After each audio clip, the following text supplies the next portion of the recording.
छोटे से शहर में राजू अपनी पत्नी रमा और दादी के साथ रहता था। राजू और रमा की शादी को काफी साल हो गए थे, पर उनके अभी तक कोई बच्चा नहीं हुआ था। राजू की दादी हमेशा रमा को इसी बात के लिए कोसती रहती थी। एक दिन दादी जब बाहर किसी काम से बाहर जाती है, तो वहाँ उनको पड़ोस में रहने वाली एक औरत मिल जाती है। अरे बहन, कैसी हो? वैसे वो विमला है ना पड़ोस वाली, उसके भी कोई संतान नहीं थी। फिर मैंने उसे एक बाबा का पता दिया। आज देखो उसका 2 महीने का बेटा है। क्या तुम सच बोल रही हो? हाँ और क्या। अगर तुम्हें वहाँ का पता चाहिए तो मैं तुम्हें दे सकती हूँ। हाँ हाँ, क्यों नहीं, तुम्हारा बड़ा भला होगा। मैं बस मरने से पहले अपने पर पोते का मुंह देखना चाहती हूँ। राजू की दादी वहाँ से चली जाती है। फिर रात को जब राजू ऑफिस से आता है तो वो रवि को सारी बात बताती है। अरे दादी, आप भी क्या इन सब लोगों की बातों पर ध्यान देकर अपना मूड खराब करती हो? मैं ऐसे हाथ पर हाथ रखकर नहीं बैठने वाली। अब तू कल ही राजस्थान के लिए निकलेगा और वहाँ एक बाबा हैं, उनसे जाकर मिलेगा। दादी की जिद की वजह से अगले ही दिन राजू और रमा राजस्थान के लिए निकल पड़ते हैं। रास्ते में काफी बारिश होने लगती है। बारिश की वजह से कुछ भी ठीक से नहीं दिख रहा होता और गाड़ी सीधा ट्रक से जा टकराती है। राजू तभी बेहोश हो जाता है। तभी वहाँ एक चुड़ैल आती है। वो रमा के ऊपर जादू करके उसे झाड़ियों में फेंक देती है और खुद रमा का रूप ले लेती है। अब इसका पति मेरा है और अब मैं अपने मकसद को पूरा करके रहूंगी। उसके बाद वो राजू की सारी चोट ठीक कर देती है और उसे उठाने लगती है। उठो राजू, उठो। तुम ठीक तो हो ना रमा? हाँ मैं ठीक हूँ, पर हम अभी मरते मरते बचे हैं। चलो घर चलते हैं। राजू और रमा घर वापस आ जाते हैं। दादी जब उनसे पूछती है कि वो बाबा से मिल आए तो वो झूठ बोल देते हैं। रमा उस दिन से बहुत ही अलग बर्ताव करने लगी थी, जो सबको अजीब लग रहा था। वो एक पल के लिए भी राजू को अकेला नहीं छोड़ती थी। तुमको क्या हो गया है रमा? तुम पहले तो ऐसी नहीं थी। मुझे कुछ नहीं, कुछ भी तो नहीं हुआ मुझे। कुछ दिन ऐसे ही गुजर जाते हैं। फिर एक दिन रमा को बहुत उल्टी होने लगती है। जब दादी डॉक्टर को घर बुलाती है तो पता चलता है कि रमा माँ बनने वाली है। दादी और राजू की तो खुशी का ठिकाना ही नहीं होता। अब मेरा मकसद पूरा हो जाएगा। राजू और दादी रमा का अच्छे से ध्यान रखते हैं। एक रात जब सब सो रहे होते हैं तो चुड़ैल अपने असली रूप में छत पर बैठी शैतानी पूजा कर रही होती है। आखिरकार मुझे इतने सालों बाद ये मौका मिला है। पर अभी तू इतनी खुश मत हो। तेरे शरीर में एक नहीं, पूरे 10 बच्चे हैं, जिनको इस दुनिया में लाने के लिए तुझे हर महीने की अमावस की रात को अपने पति का खून लाकर मुझे चढ़ाना होगा, और तभी मैं तेरे एक एक बच्चे में जान डालता जाऊंगा। जिस दिन तेरे ये 10 बच्चे इस दुनिया में आ जाएंगे, तू सबसे ताकतवर चुड़ैल बन जाएगी। मैं बस यही चाहती हूँ शैतान। मैं हर महीने अपने पति का खून लेकर आऊंगी और अपने 10 शैतानी बच्चों का जन्म देकर इस दुनिया पर राज करूंगी। चुड़ैल रमा का रूप लेकर नीचे अपने कमरे में जाकर सो जाती है। उसके बाद वो हर महीने की अमावस की रात को कैसे भी करके अपने पति को जख्मी करके उसका खून शैतान को चढ़ाने लगती है। ऐसे ही देखते देखते चुड़ैल को काफी महीने पूरे हो जाते हैं। उस चुड़ैल का पेट 10 बच्चों की वजह से बहुत ही ज्यादा मोटा दिखने लगता है। अरे रमा, तेरा इतना मोटा पेट, तुझे डॉक्टर को दिखाना चाहिए। चलो डॉक्टर के पास चलते हैं। मुझे नहीं जाना हॉस्पिटल, मैं बिल्कुल ठीक हूँ और मेरे बच्चे भी बिल्कुल ठीक है। मुझे अकेला छोड़ दो।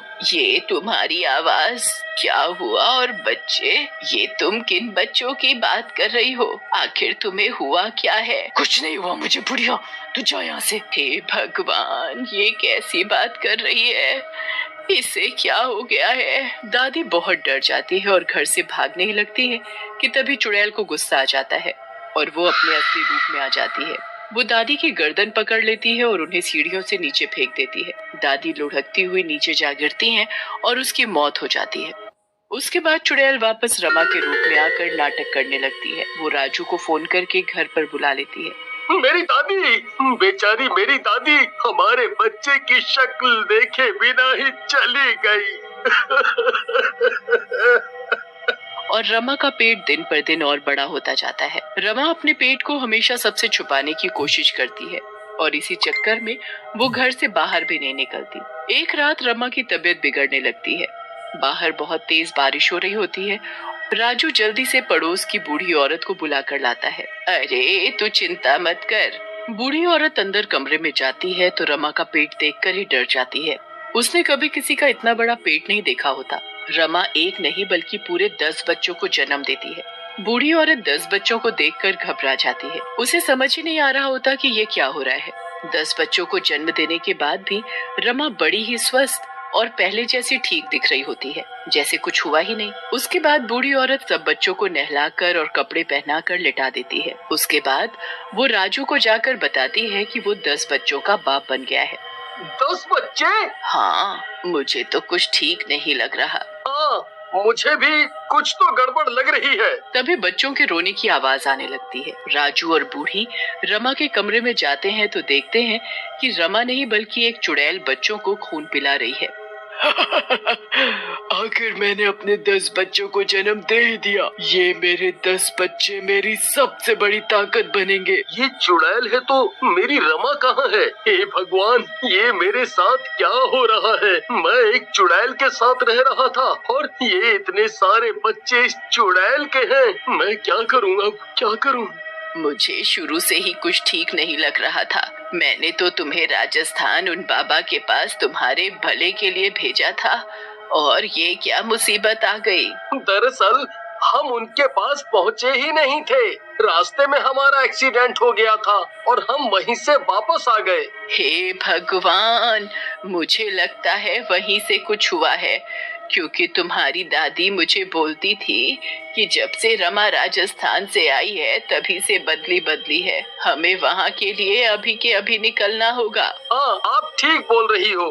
राजू रमा के पास जाता है और कोई काम का बहाना बनाकर वहाँ से चला जाता है। वो जैसे तैसे बारिश से होते हुए राजस्थान उन बाबा के पास पहुँचता है तो वहाँ उनको रमा मिलती है। रमा, रमा, तुम यहाँ? हाँ, ये लड़की 9 महीनों से मेरे पास है। इसके ऊपर किसी चुड़ैल ने जादू किया है, जिसकी वजह से इसे कुछ याद नहीं है। अब जब तक वो चुड़ैल नहीं मिलती तब तक इस लड़की की याददाश्त वापस नहीं आएगी।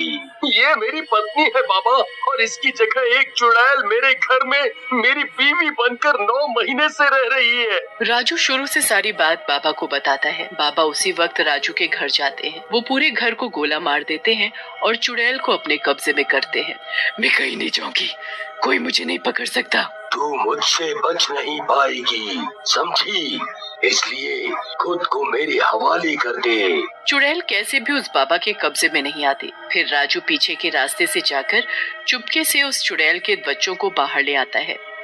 मेरे बच्चे, मुझे मेरे बच्चे वापस करो। मुझे मेरे बच्चे वापस चाहिए, वरना अच्छा नहीं होगा। तुम एक चुड़ैल हो और तुम अपना खून पिलाकर इन बच्चों को शैतान बनाना चाहती हो। मैं इन बच्चों के साथ कुछ भी ऐसा नहीं होने दूंगा और तुम्हें यहाँ से जाना होगा। नहीं नहीं नहीं, मैं कहीं नहीं जाऊंगी। बाबा अपने झोले से एक छोटी सी बोतल निकालते हैं और मंत्र पढ़ने लगते हैं। चुड़ैल बहुत चीखती चिल्लाती है, पर बाबा की शक्ति उस वक्त उस चुड़ैल की शक्ति से ज्यादा होती है, क्योंकि चुड़ैल के 10 बच्चे उस बाबा के पास होते हैं। बाबा उस चुड़ैल को बोतल में बंद कर लेता है। चुड़ैल के बंद होते ही रमा के ऊपर से चुड़ैल का जादू खत्म हो जाता है और उसे सब कुछ याद आ जाता है। अब तुम्हें चिंता करने की कोई जरूरत नहीं। इस चुड़ैल को मैं अपने साथ ले जा रहा हूँ। तुम दोनों अब इन 10 बच्चों के साथ खुश रहना।